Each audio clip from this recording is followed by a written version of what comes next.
When it comes to fighting cybercrime, we're often told that collaboration is key, but some believe cybersecurity is holding itself back from this with the need for secrecy and what can be a hard environment for new people to find their place.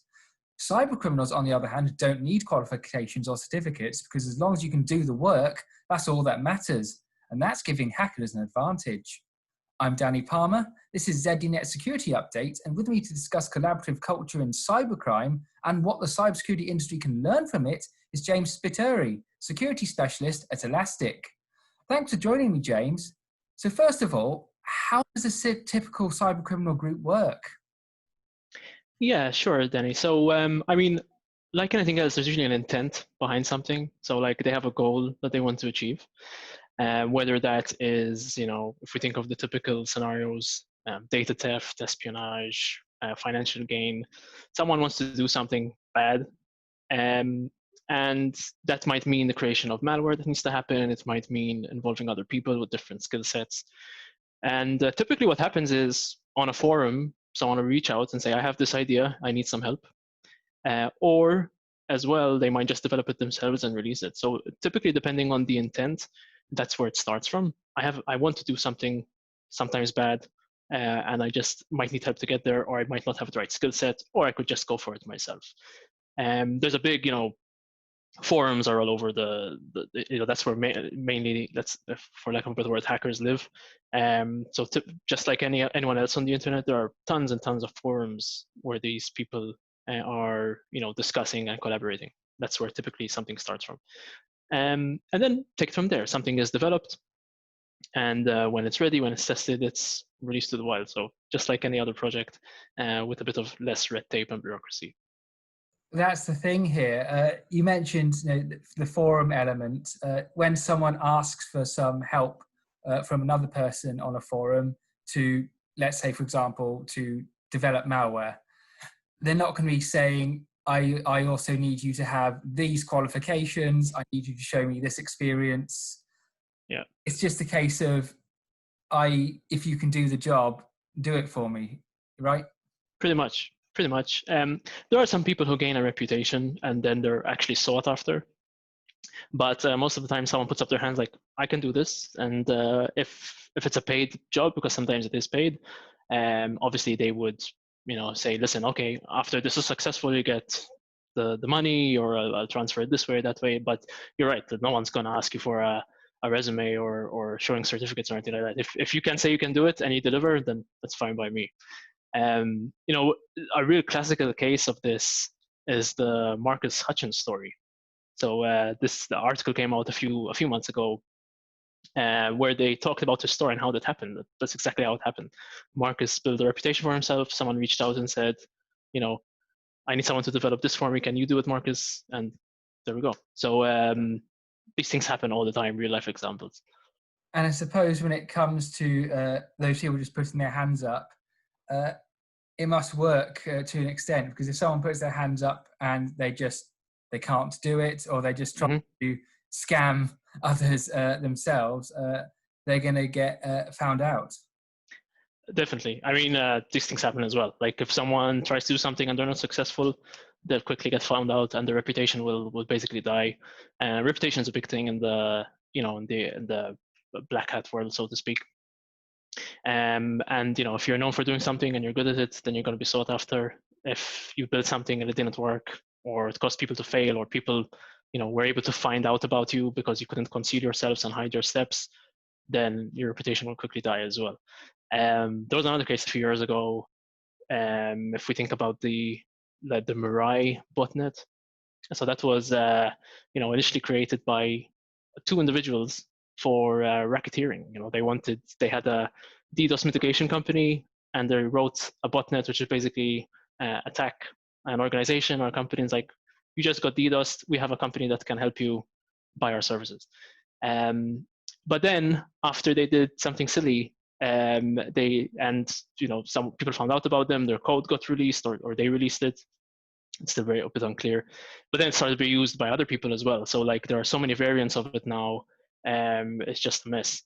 And after they attacked specifically like Krebs on Security, so that website, Brian Krebs put a lot of effort to find out who they are. So like that sort of was their demise, and they probably shouldn't have done that. But yeah, these things happen all the time. People make mistakes. People aren't successful. People try because there might be sufficient monetary gain if they're successful, but they quickly fail as well. And unfortunately, with most of these things, if you fail, you fail hard. It might be in jail time. Not just reputation, but you can fail really hard with these things. You mentioned the Mirai effort there, which was a group work on this, basically. So when it comes to creating malware or developing cybercriminal campaigns, how important is collaboration in these underground communities in terms of moving these projects forward? And how do they get around the fact that they could possibly be in completely different parts of the world to one another? So yeah, I mean, I would say it's almost all collaboration. So like let's pick on Mirai a bit. Like Mirai was very specific, attacking IoT devices which ran a specific branch of Linux. So you'd have to know about them. You'd have to have architected software on it. So it wasn't a skill anyone had, or it's quicker if someone knew about them in the first place. So there's a lot of collaborative culture there. And even like if we take even some of the more recent ways of developing malware, developing campaigns, so like cloud-based attacks, like someone would have a cloud infrastructure background, or potentially a DevOps background, not necessarily security, or like malware coding, but they know how to they know the ins and outs of a cloud infrastructure, they know how to attack it, so like they would help there. In terms of how they would collaborate just like you and I would. They'd have a chat. Or IRC is still very popular, and there's the dark web and all those dark sites and forums. So like that's how they typically do it. They're very I should say more typically they wouldn't give out like personal details. So hackers have handles, and like they wouldn't give out numbers or anything like that, or they typically wouldn't, just to conceal their identities in case things do go south. But yeah, they would chat just like you and I, or at least typing rather than video calls. So that's typically the way it's done. No secrets there. I find it fascinating how things like IRC are still popular at these groups, because I was using it sort of 20 or so years ago, playing online games with people, and it's obviously not it's obviously not a new technology. It doesn't have anything like encryption like other platforms have. But I suppose it's a platform that's quite easy to stay anonymous on, which is helpful to cyber attackers in these cases. Yeah, and I mean, if you think of like there are specific ways of encrypting, even though protocol wouldn't have encryption, so they would cover their tracks like that. And then if you consider most of the forums that would be accessed would be through the Tor browser, so the onion ring, just for levels of anonymity. So there are multiple ways of concealing themselves, even if there's older protocols. Not to say newer ones aren't used as well. So like this is one of the age-old problems of developing secure protocols, because they can be used for malicious intent as well. So if you take the most common chat software, WhatsApp, Signal, those are all encrypted these days.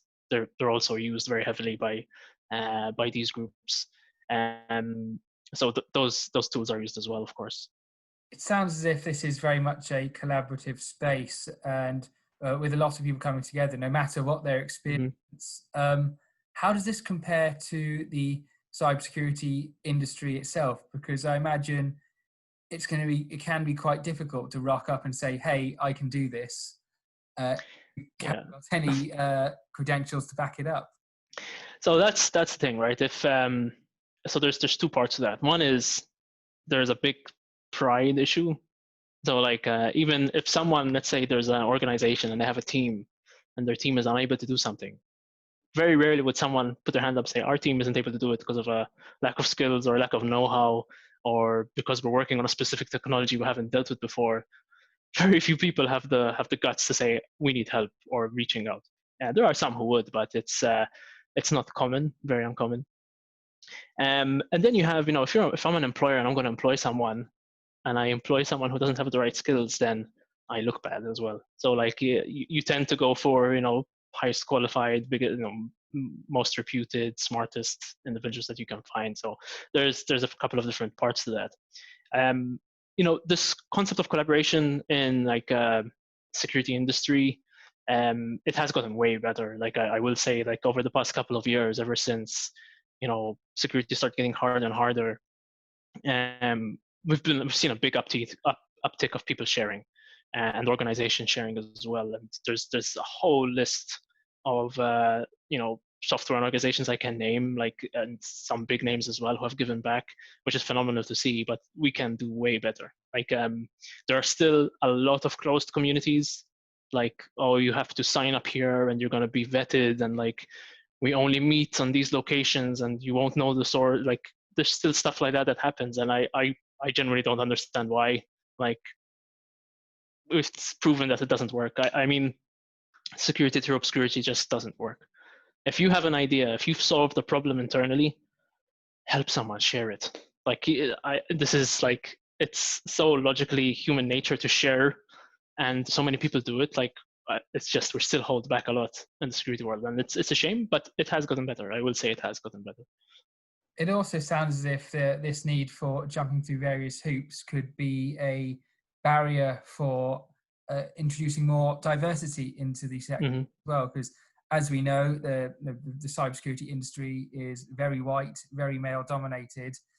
And if you're saying, oh, you must have all of this experience and have these qualifications, you're automatically putting a barrier up when there's people out there who can offer these skills, but just don't have the bits of paper to say they can for one reason or another.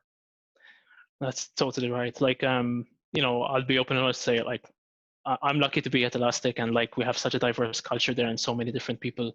And I'm one of those who I don't have a college degree. I worked my way through experience, and I was given the chance over the years, and I was successful. I worked hard.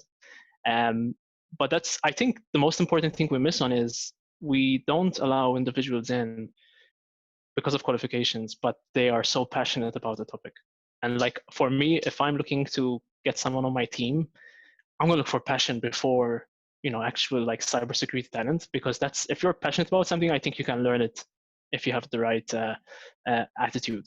And as well, for people looking to get into this whole world of cybersecurity, you can come from anywhere. I firmly believe you can learn something from anyone to help your case. So like, again, if we take the example of today's age of like things living in the cloud, I need someone on my team as a security analyst who understands that environment, who can help me code certain elements, who has this whole like infrastructure as code. Like I'm going to be able to use that.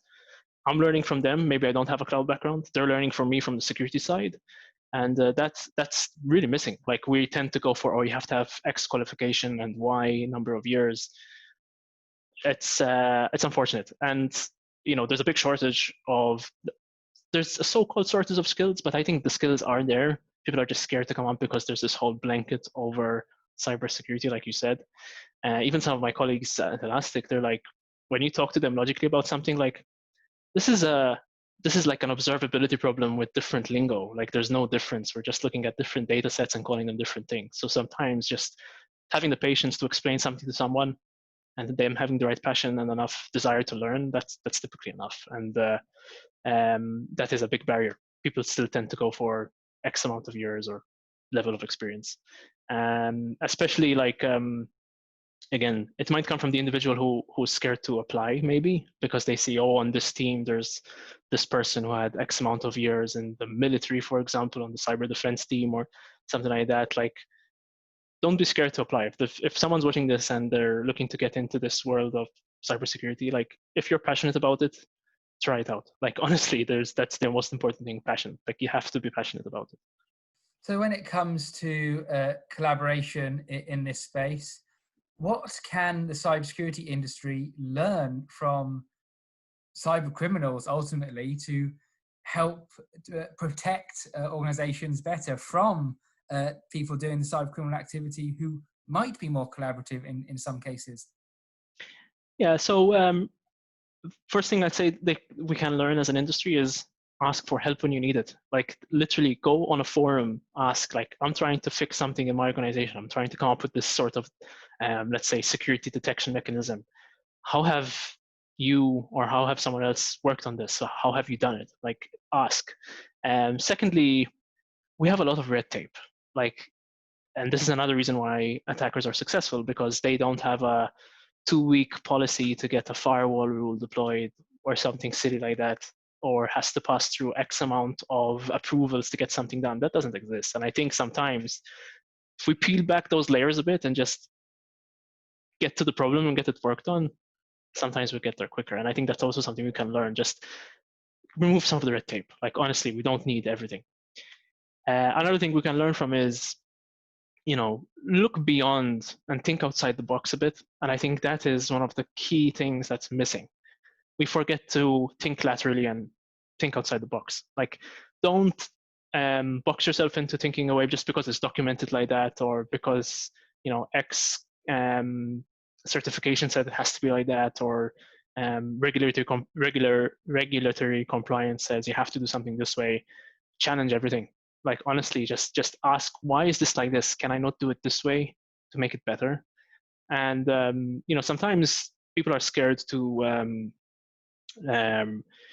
question, and like an auditor, like they say, okay, I'm going to get this tick box because this is what my compliance tells me, and I'm not going to look at doing it any other way. But I've been in situations where I've said, listen, I've done it this way. Like I can do it the way it's listed, but I've done it this way, and here's why I've done it, because I think it's a bit better. And sometimes when you put things like that, it makes people rethink how something should be, and you probably end up being more secure anyway. So there's also that element, like just question everything. Don't just do things because they're like that on paper. And that's something we can also learn. So there's a lot we can learn there. But if I had to put like my number one thing is just get rid of the pride. Ask. If you have a problem, ask. There are so many communities now. There's like Slack channels where people can go and ask questions about security. There's forums. There's a ton. Like there are places you can go. You can consider identity if you're scared of admitting who you are or whatever. That's fine, but just don't be scared to ask. Like honestly. Thanks, James. That's some really great advice. Hopefully that's going to help a lot of people out. Thanks for joining me on ZDNet Security Update. And for more advice on the cybersecurity industry and how to get into it and how to work best in it, there's plenty more of that on ZDNet Security Update's other videos. And of course, there's plenty of cybersecurity news and features on zdnet.com. So please do check that out. Thanks for watching.